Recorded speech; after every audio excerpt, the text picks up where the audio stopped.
बाद एक बार फिर से आपका स्वागत है। आप देख रहे हैं टैक्स गुरु और आपके सवालों का जवाब देने के लिए हमारे साथ हैं जाने माने टैक्स एक्सपर्ट शरद कोहली साहब।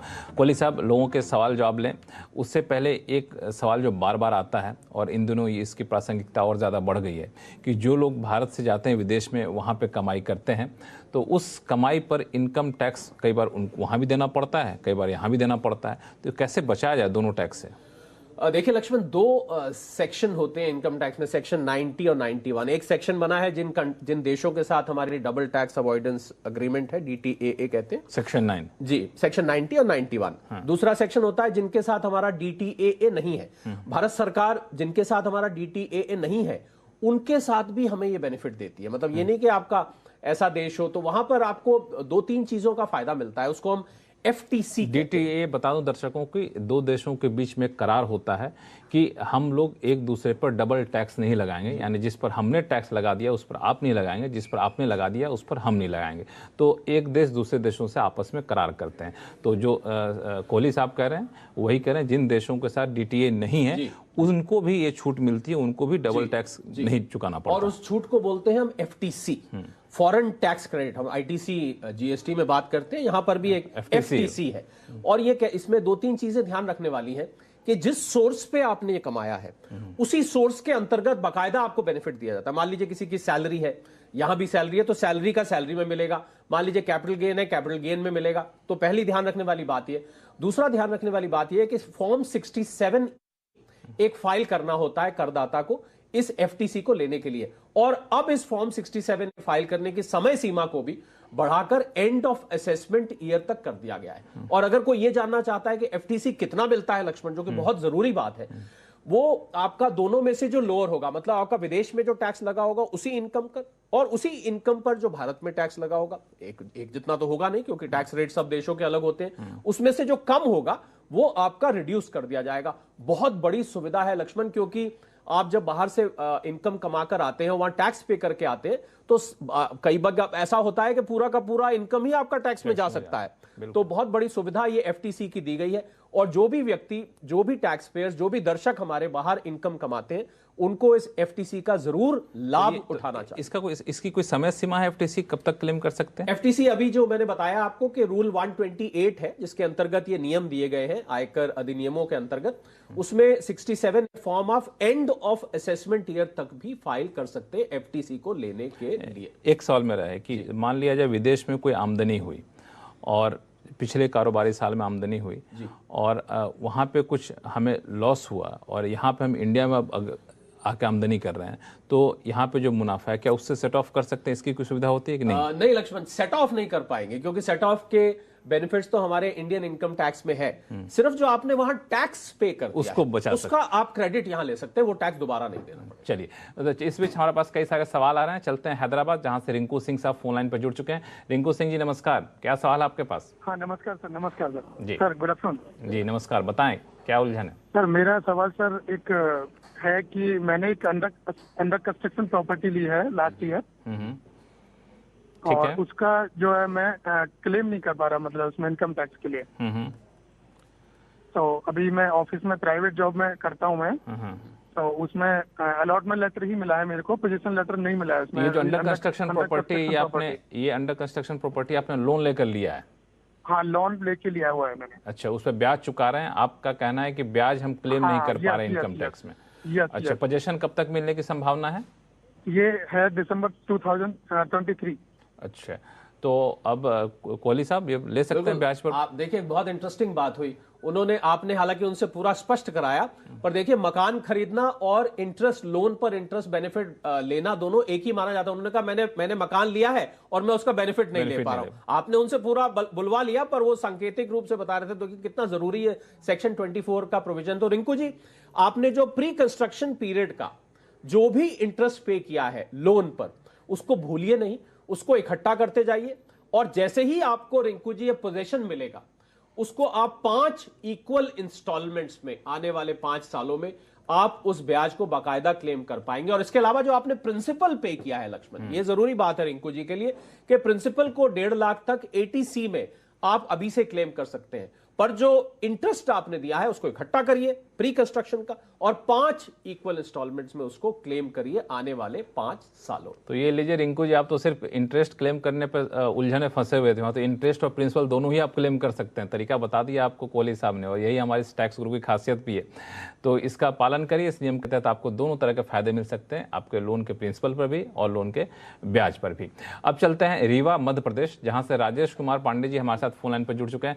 राजेश जी बताएं, क्या सवाल आपके पास? हेलो सर, नमस्कार। नमस्कार सर, मेरा सवाल ये था कि मेरी माँ ने 35 लाख में प्लॉट सेल किया है। ठीक है जी, और उस पैसे को उन्होंने मुझे बिजनेस के लिए मतलब दे दिया है। ठीक है। तो मैंने से उन पैसों में से कुछ मैंने शेयर मार्केट में मैंने इन्वेस्ट कर दिया ट्रेडिंग के लिए जी। तो मैं मतलब पूरा करना चाहता हूँ 35 लाख रुपए।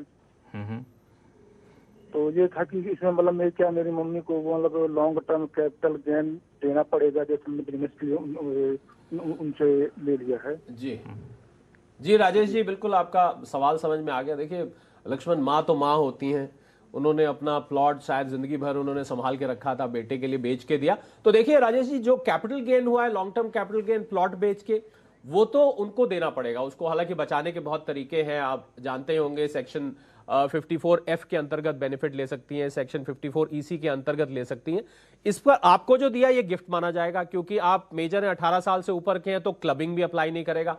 और इस पर जो लॉन्ग टर्म कैपिटल गेन होगा वो आप ही को देना पड़ेगा, लॉन्ग टर्म कैपिटल पर।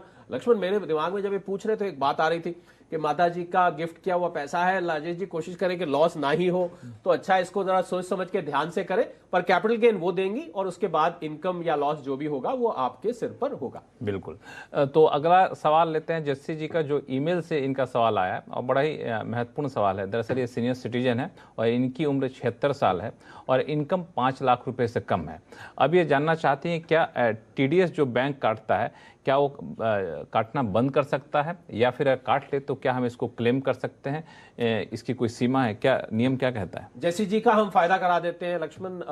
इन्होंने आप तो सबका फायदा ही करा रहे हैं, नुकसान तो किसी का कराते हैं। बिल्कुल, इन्होंने ईमेल के जरिए पूछा है। और 15H, जैसी जी आप हमको देख रही होंगी या देखेंगी, नोट करिए, 15H फॉर्म आप भरिए, अपने बैंक को दीजिए और उनको बताइए कि सीनियर सिटीजन के लिए जो सीमा है, एग्जेम्पशन लिमिट, वो 3 लाख रुपए है। सुपर सीनियर सिटीजन के लिए 5 लाख है। तो 3 लाख से अगर आपकी कम इनकम है, 15H भरिए और बैंक उसी समय आपका काटना बंद कर देगा। जब काटना बंद हो जाए लक्ष्मण, इनसे कहें हमें बताएं जरूर, एक बार खुशी होती है सुन के। बिल्कुल, ये 15H फॉर्म का नंबर याद रखिए, इस फॉर्म को भर के दीजिए और देखिए आपका TDS कटना बिल्कुल बंद हो जाएगा। ना तो रिफंड क्लेम करने का झंझट, ना कोई और झंझट होगा। और बताइएगा जरूर। चलिए फिलहाल वक्त है छोटे से ब्रेक का। ब्रेक के बाद बताएंगे कि आखिर आइसक्रीम पार्लर पर GST का क्या है पेच। लौटते हैं छोटे से ब्रेक के बाद।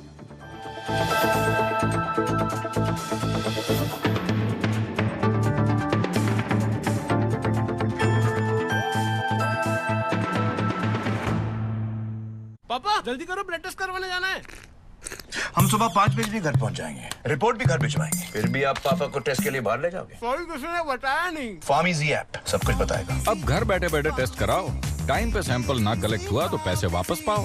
फ्यूचर एक्सप्रेस में आप सभी का स्वागत है। FNO मार्केट का हर एक्शन 17,200, 17,250 की जो पुट्स हैं उनके ऊपर आप नजर रखें। कॉल ऑप्शन लें या पुट ऑप्शन। 2350 की स्ट्राइक का कॉल ऑप्शन बाय करने की सलाह है। स्टॉप लॉस हम बनाए रखेंगे 108 का। जब तक स्टॉप लॉस बरकरार है हम इसमें बने रह सकते हैं। जानिए किन स्टॉक्स में होगी आपकी जबरदस्त कमाई। 3400 रुपए के टारगेट्स के लिए आप यहाँ पर दांव लगा सकते हैं। 3290 ये आपके लिए एक स्टॉप लॉस रखने की राय। देखिए फ्यूचर एक्सप्रेस के प्रायोजक हैं signature global, independent floors for the independent you, और Bharti AXA, do the smart thing. पहली चाल, शानदार रणनीति, बदलेगी आपकी किस्मत। मार्केट की हर बाजी होगी आपकी जब तैयारी होगी पूरी। देखिए पहला सौदा सिर्फ CNBC आवाज पर। Co-powered by Century Ply, आग से बचाए।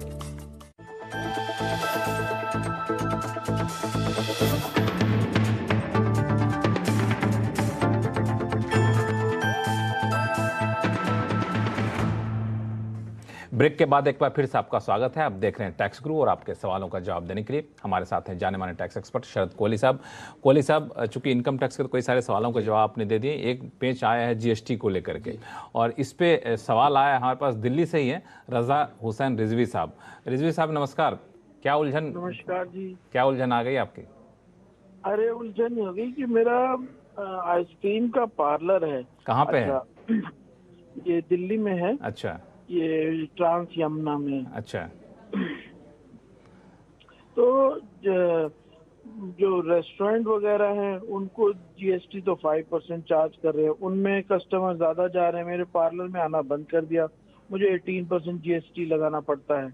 अच्छा, तो मतलब बगल वाला रेस्टोरेंट चूंकि आइसक्रीम भी रखते हैं तो आइसक्रीम पे भी 5% चार्ज करते हैं। चूंकि आपका सिर्फ और सिर्फ पार्लर है आइसक्रीम का, तो आप जो है उस पर 18% आपको देना पड़ता है, जो कि जीएसटी का नियम है। रेस्टोरेंट के लिए 5%। रजा भाई के लिए मैं 2 सोल्यूशन देता हूं लक्ष्मण। रजा भाई के लिए पहला सोल्यूशन तो ये है कि 18% जो आप चार्ज कर रहे हैं अपने कस्टमर्स को, उस पर आपको आईटीसी भी मिलेगा। उस रेस्टोरेंट वाले को, जो आपका पड़ोसी है, उसको ये नहीं मिल रहा होगा, तो उस 18% आईटीसी लेके आप थोड़ी कीमतों में एडजस्टमेंट कर सकते हैं, क्योंकि आपको आईटीसी मिल रहा है। दूसरा लक्ष्मण, एक और बड़ा इंटरेस्टिंग सलाह इनको दी जा सकती है कि अपने आइसक्रीम पार्लर में कुछ खाने पीने की चीजें भी साथ में रख लीजिए, तो फिर आप भी रेस्टोरेंट बन जाएंगे। अब आप रेस्टोरेंट बन जाएंगे तो आपके ऊपर भी 5% आ जाएगा, फिर आप अपने पड़ोसी को पूरी टक्कर दे पाएंगे। और ये जो बटर स्कॉच और स्ट्रॉबेरी और वेनिला का जो रेट फर्क दोनों जगह में दिख रहा है, वो नहीं दिखाई देगा। तो इसमें आप कुछ स्नैक्स वगैरह रख सकते हैं। बिल्कुल बिल्कुल बिल्कुल। और फिर आप आइसक्रीम पार्लर की जगह आप रेस्टोरेंट बन जाएंगे, फिर आप 5% दे सकते हैं। और वैसे कोहली साहब ने एक तरीका ये भी बताया कि अंतर आपको टैक्स में भले ही दिख रहा है, लेकिन आईटीसी क्लेम करने के बाद आप हो सकते हैं उनके बराबर में आ जाए। हाँ, मतलब अगर ये अपनी प्राइसेस एडजस्ट कर देते हैं तो शायद ये बराबर में आ जाए। दोनों ही रास्ते आपके पास हैं और दोनों रास्ते में जो आपको ज्यादा सूट करे आप उसको अपना सकते हैं।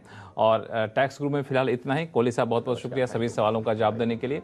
और आपके पास कोई भी सवाल हो, चाहे जीएसटी से जुड़ा हुआ हो या फिर इनकम टैक्स से जुड़ा हुआ हो, आप हमें लिख भेजिए tax@moneycontrol.com पर। आप जब अपना सवाल भेजते हैं तो अपने सवाल के साथ अपना नाम और मोबाइल नंबर लिखना ना भूलें। और फिलहाल देखते रहिए CNBC आवाज़। नमस्कार।